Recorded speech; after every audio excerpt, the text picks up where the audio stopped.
I would like to welcome the panel today, Sarita, Michaela, Natasha, and Danusha. So Sarita Nonlol, who is currently our VP Finance of Chapter Mauritius, and as well Director at SSL Consulting Services Limited, will be leading today's panel. Sarita has more than 20 years of experience in driving and implementing IT strategic initiatives. And here she is today to lead the panel discussion. So over to you, Sarita. Thank you. Thank you, Diva. Thank you, PMI. It's my pleasure to be here today and moderate this panel discussion. Join me to welcome our speakers. We have with us today 3 eminent panelists. Let me introduce them. Natasha Emilien, co-founder and managing director at Red Dot. Michaela Opia, project manager at Bank One. And Danusha Gokul, Agile team coach at MCB and also co-founder of Agile Mauritius user group. Thank you, dears, for participating in this exciting event and sharing with us your insight on today's topic. Well, we will proceed with the questions to our panelists and we will have a Q&A session at the end. So attendees, please feel free to send us your questions on the Q&A tab. We'll take it at the end of the session. So our theme today is evolution of project management in the next 2 to 3 years. So we'll start with a bit of the history of project management. Well, project management really emerged in the 1950s to help in manufacturing and construction to deliver initiatives more reliably.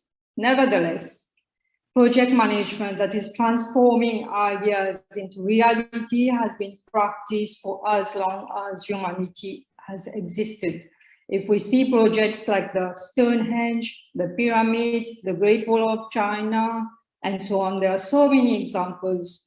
And surely without project management, this would not have been possible. They are just flawless. These projects leave you speechless, dumbfounded. So over the years,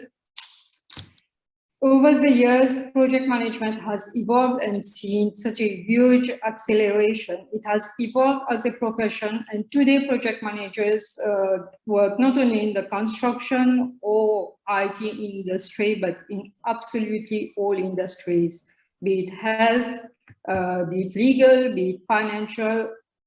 There are project managers everywhere. Nevertheless, with the kinds of evolution we're facing today in a VUCA environment, like other professions, project management is presented with a lot of challenges. So today we are going to unpack a few of these challenges and also see how the profession will have to adapt, to embrace change, to reinvent itself, and be resilient in this VUCA world. So let me put up my first question. In a VUCA project environment, changes exhibit themselves in a number of ways, through rapid and unpredictable changes in output requirements, to major changes in scope due to volatile user requirements, or rapid technological evolution. All this in a more than ever complex and ambiguous world. If anything else, these kind of changes are going to become more and more significant in the near future. So, how do you think project managers should tackle or shift in their approach to overcome these challenges while still embracing change? Let's take it. Danusha, what do you think? Well, in the digital transformation program where I'm currently working, so the focus has shifted to product delivery. So for instance, some of the agile values that we live in day to day is responding to change, satisfy customers early, and deliver to market frequently through continuous delivery. So how do we do that? So for us, before delivering any product to the market, so we'll test our hypothesis with the customers. We will understand their problem, take the feedback on board, so we will know their pains, their needs, and their ideas. So there might be several changes that have been requested, which is different to the initial requirements. So what we'll do is consolidate and prioritize the changes. And after analyzing what is of most value, so the changes are prioritized as per different prioritization framework and added, of course, in the team's product roadmap. So it might be split in several sprints or span over several releases. So while listening and collaborating with our customers and with feedback loops in place, so we are, I would say, able to respond to that change while reviewing our approach in a small time frame and delivering value. So for me, that's how we are currently dealing with changes in Agile. Thank you, Danusha. And Michaela, what do you think? I agree with Danusha, but I have to say that we are across quite a varied landscape in the sense that I would more adopt a hybrid approach in the sense that when managing the different type of projects. So there are projects that we can't basically like fully adopt a fully agile methodology. So it's good to adopt some kind of waterfall approach in the beginning stages. If, for example, you already have all your requirements and so on. So basically, this is what I'm doing on the project that I'm managing right now. So we adopt like a waterfall approach in the beginning.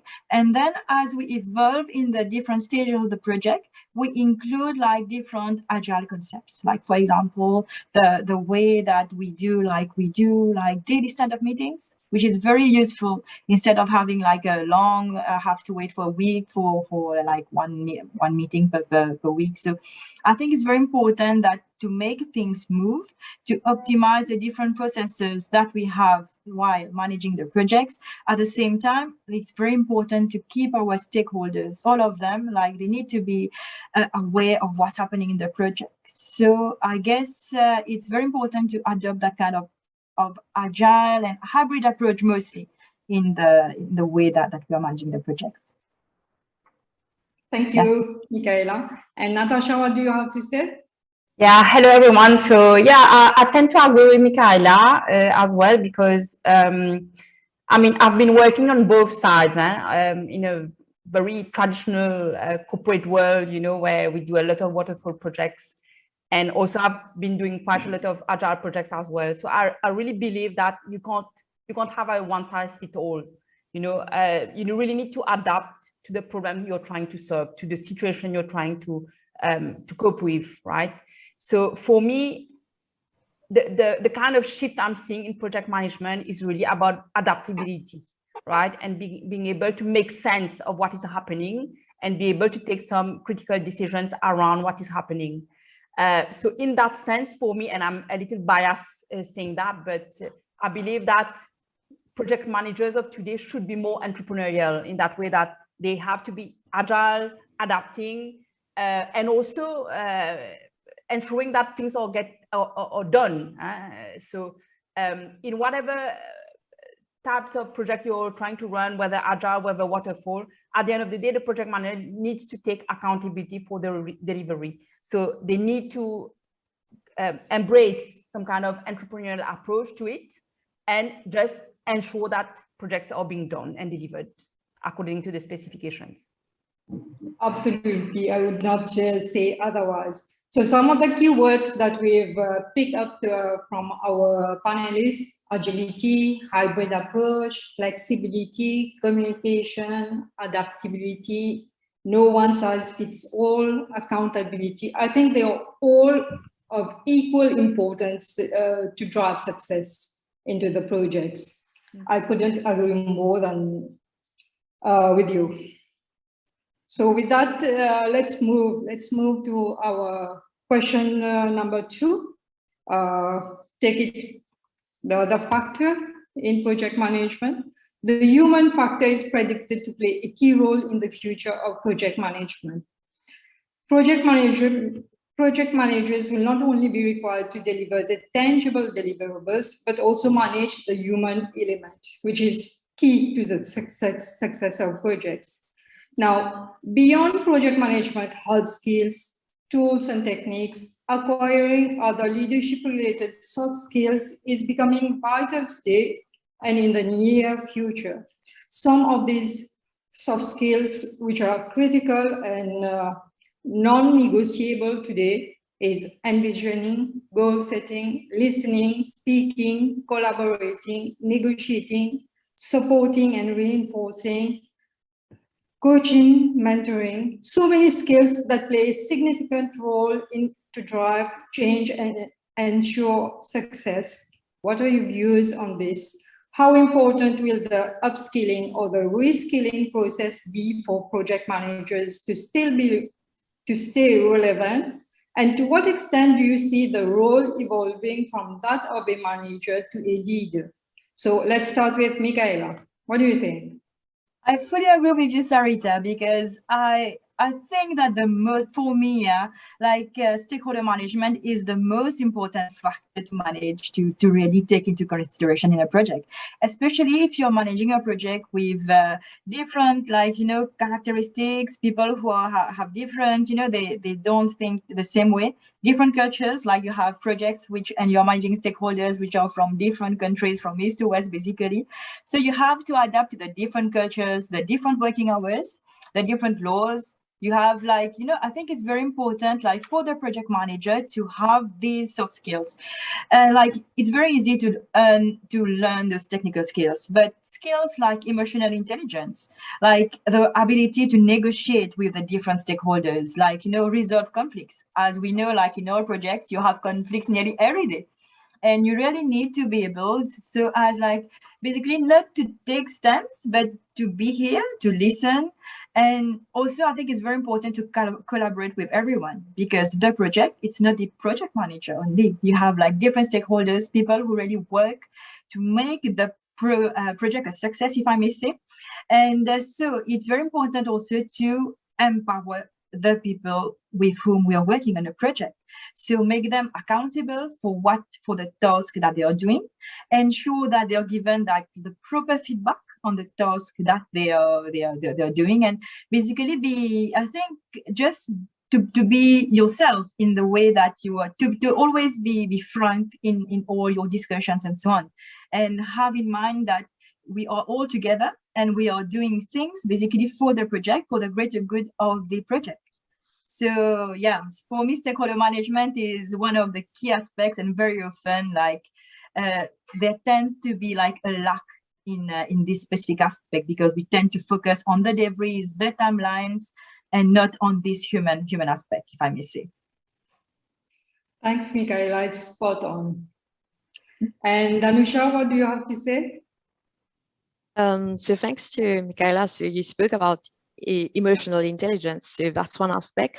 The coach side of me will also speak about human skills. So for example, on top of what you already said, what's also important in the digital world we live, all employees need to have an environment where they can speak, so where they have a voice and where they are being listened to. And to be able to do that, they need to have a space where they feel psychologically safe to exhibit these values. And in turn, the organization need to have an environment which fosters and contributes to a safe space.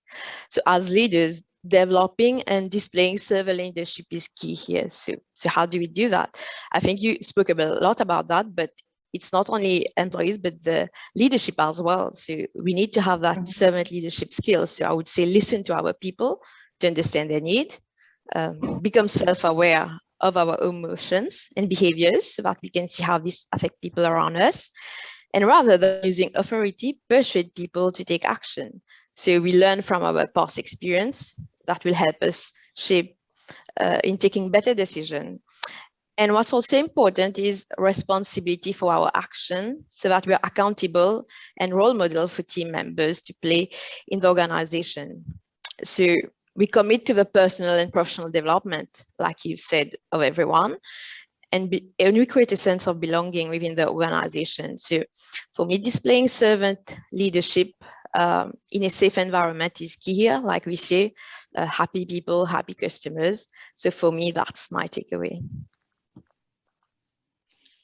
Okay, and Natasha, what do you have to say? Yeah, I would like to bounce back on what you just said, Danusha, because I think a lot of people don't really understand this concept of psychological safety, and they believe perhaps in a project when we call when we say that we have coaches and we try to make a safe space and safe environment for everyone. People might think, you know, like, okay, no one will shout at us, or I can just not work and it's going to be fine because, you know, as long as we're happy all together and so on. But I think that it's important for people to understand that actually about creating safeties for every team member to have the ability to be themselves, right? And to be able to voice out whenever something is not going well, you know?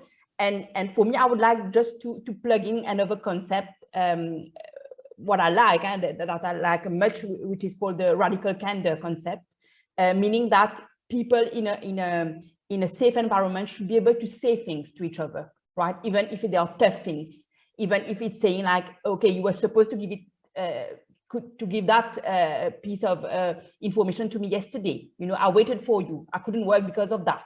You know, and I would like to know what happened because you know, it created delays for me. So the ability also to challenge each other, right, and to speak, and the concept of radical candor is saying that I'm saying those things to you because I care for you, for the project, for the team, and for the outcomes and the deliveries to our customers. So it's really important because a lot of people think that all the team needs to be always happy, and we have this conception of agile and the new ways of doing projects, like everyone is laughing, there are colors everywhere and it's smiley, it's fun and so on. It's not, it's this, but it's also about being able to challenge each other, to speak truly to each other, right, and to say things. And I will also link it to courage, and we speak about how project managers now need to be leaders. For me, a leader, a good leader, is a leader of courage, right? So it's not easy to deal with stakeholders. It's not easy to deal with the team and to make sure that the project is going, is delivering on its outcome. But I think we need to build up that courage. We need to build up that that guts, those guts to be able to say things to each other, right? And to say it's fine, even if sometimes they'll burst out and everyone is shouting at each other. It's just fine.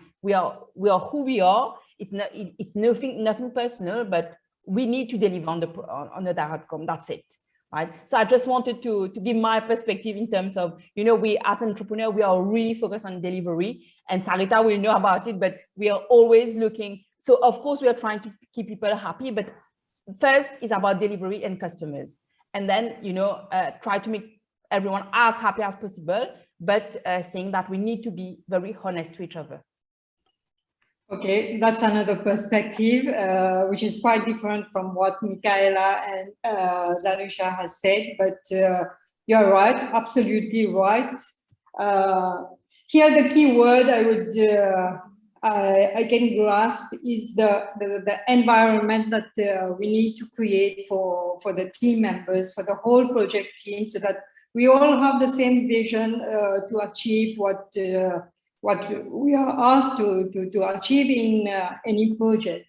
Well, be it nurturing, talking, having the compassionate side of, you also need to wear the hat of the leader, and when you have to use that stick, you need to use it. But at the end of the day, what is important, I think, is the end result. The end result, and everybody must have the same vision and work towards the same vision. Yeah. Okay, so let's move on to our next question. Which is quite different. Another theme.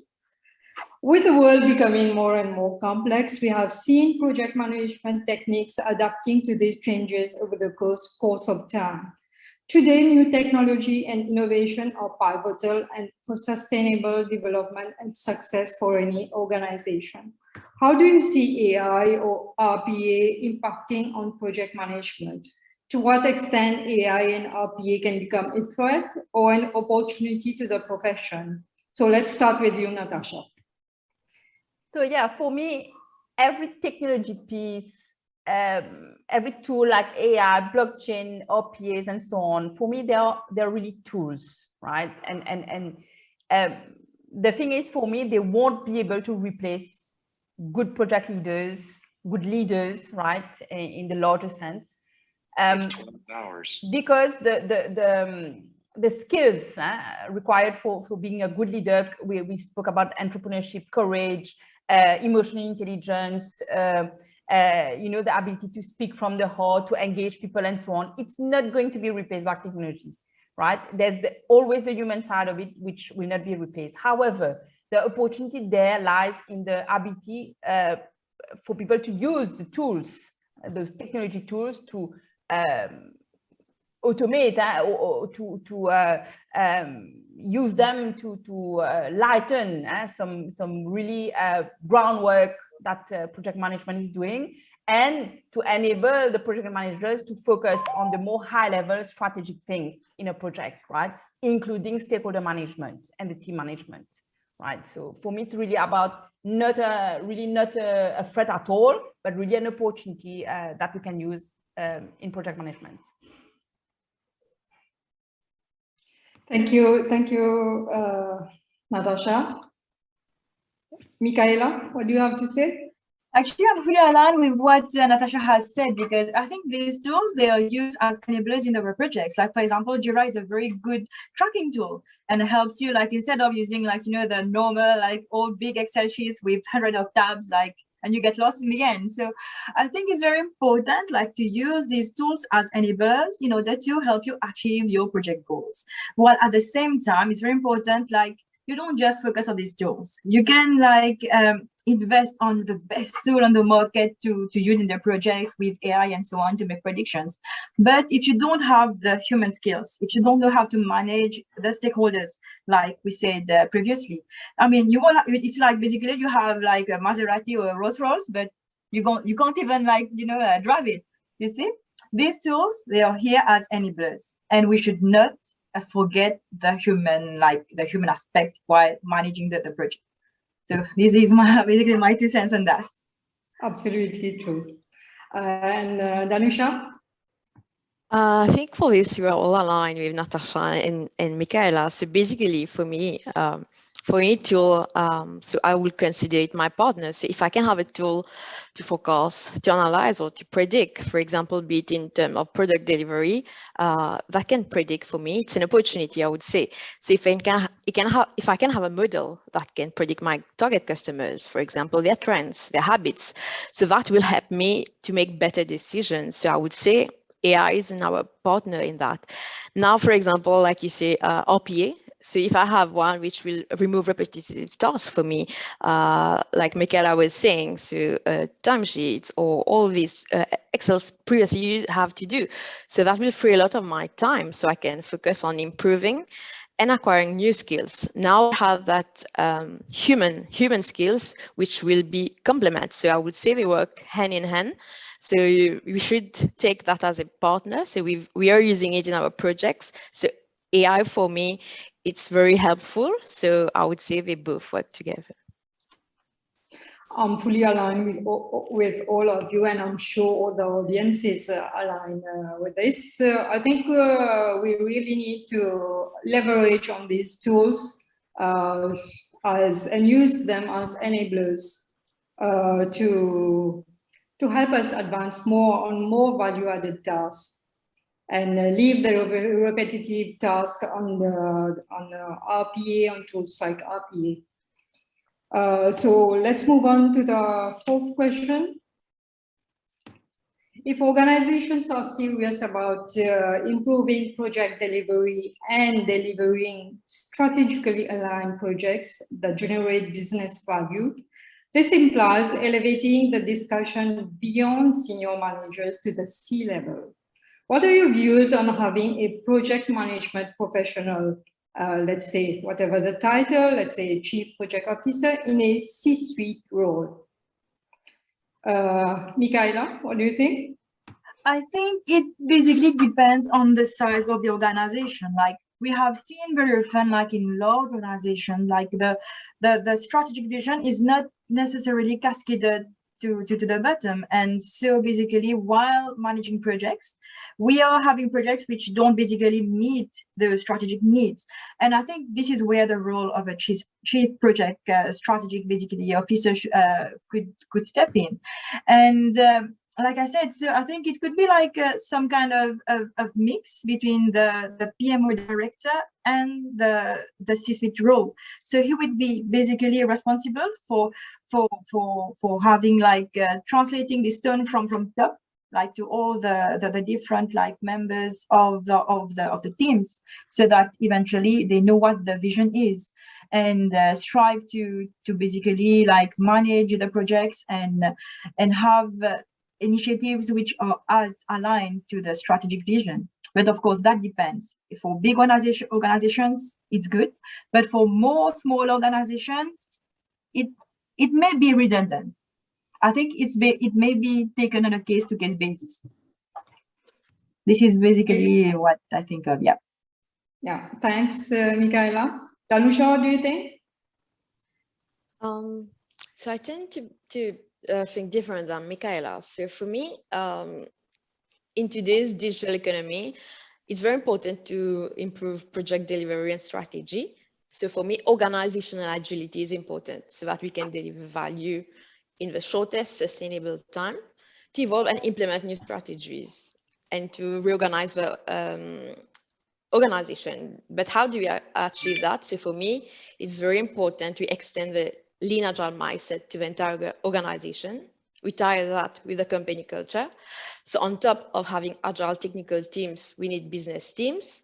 Once everything is aligned, so we organize and reorganize around value. So we develop our agile maturity in the organization. So to be agile, so know your value stream, specialize in the practice. So as strategy move, future value moves with it. People will get new skills which will be applied. And fortunately, people and teams of an increasing agile enterprise see those coming from a portfolio. So they can use their knowledge and skills to reorganize themselves around value, wherever it makes sense. So what I believe is beneficial for an enterprise is that move in business agility, where the whole organization moves and not specific roles. Of course, there'll be the leadership, but for me, what's important is that lean agile mindset. So that's my takeaway. That's brilliant. And Natasha, what do you think? Yeah, so having been in those C-suite roles when in my previous corporate life, and now as an entrepreneur, I feel a bit uncomfortable to imagine this segregation between, you know, the strategy of the C-suite panel roles, whatever, and the execution part. So now after 4 years of entrepreneurship, I'm really more inclined to say that, you know, more flatter structures, you know, like when strategy is known and discussed within teams that are executing in agile modes or in waterfall modes, whatever, but it should be always talking about the strategy and focusing on the strategic deliveries. And at the C-suite level, they should also be talking about execution and how to better serve the teams that are executing on their roles. So for me, it's not about putting, I agree that we should have this a more strategic role to projects, project management, but I'm not sure it will be served if we have a C-suite person as a chief project officer, if the person has not the right mindset and only talking strategy without knowing about execution and how to motivate and lead the team to execute properly. I don't think it will help, you know. So it's really about a blended approach between strategy and execution and leadership. It's all about leadership and how to be able to bring strategy to execution and execution to strategy. For me, it's more this way I see things going. So if I had to add one C-suite role in the current setups of organization in Mauritius, it would probably be the person in charge of culture and transformation, right? Because all we are talking about since the beginning, it's all about how we can think differently, how can lead differently, right? But a lot of the time, I don't see in C-suite organization where who is the person really in charge of this, right? Who is the person taking, making sure that mindsets are changing, that culture is changing, right? And that it starts at the top. who is taking care of the fact that the leaders need to change themselves as well, right? So it's more, for me, if there's one role, I would take this role for the person in charge of culture and transformation.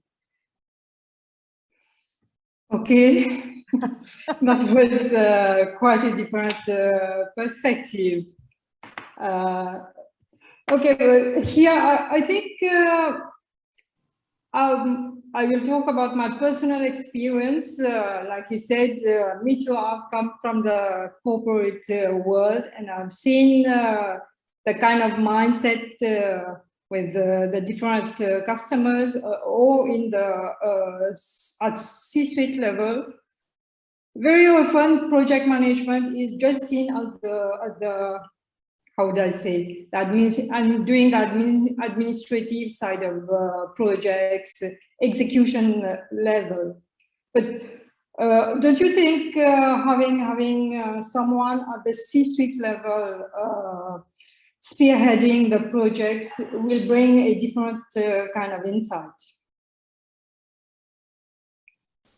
Like I have seen in one of the events I've attended where one of the project managers said, okay, there's a board meeting, they have to report to the CSC, but unfortunately on the CSC, there are only C-levels who don't know anything about projects, and they ask this project manager to come into the meeting, and they give him 2 minutes to give a status update on a project.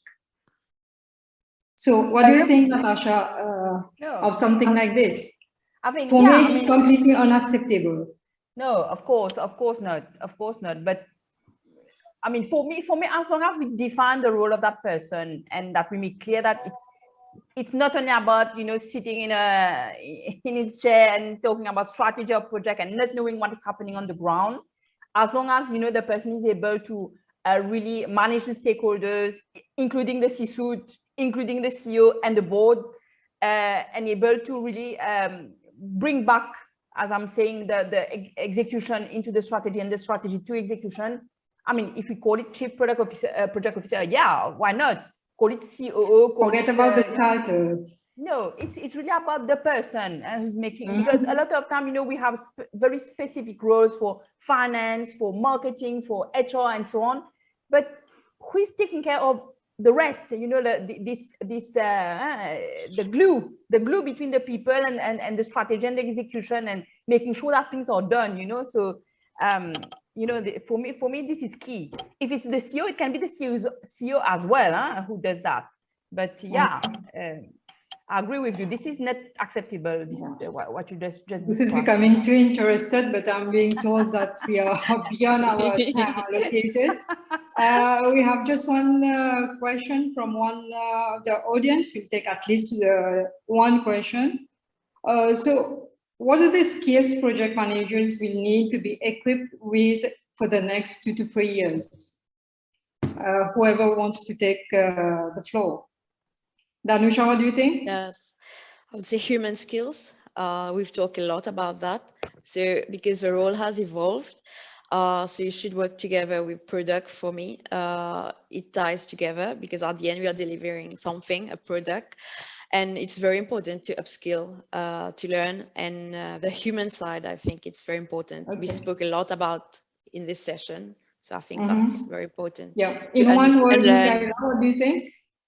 So I agree. I think for me, emotional intelligence is key. And I think it's one of the most different things to learn, and it comes with experience. Because it's very easy, you know, to snap at someone when you don't agree with, but sometimes you just have to listen and think. I think it ties up to last year's session where Priya did a very big, a very interesting presentation on AI. So for me, AI is of most importance. Yeah, and Natasha? Courage and entrepreneurial mindset. Okay, good. So time's up. Thank you, Natasha, Michaela, and Danusha. It has been an absolute pleasure having the three of you on this panel. It has been an insightful experience hearing from 3 different perspectives, mostly a lot of food for thought, for sure. we can definitely say that project management profession indeed will continue to be even more important in all industries at large and have an even brighter future. It has been my pleasure hosting this event today. Hope you all enjoyed this session as much as I have enjoyed it. Thank you all for your participation. Stay tuned and join the other sessions to hear what our other speakers have to say. Thank you. Thank you. Up to you, Dima. Yeah, indeed, very interesting discussions here, ladies, and great insights on the future of project management. Very well done. So thanks a lot. So we'll break out here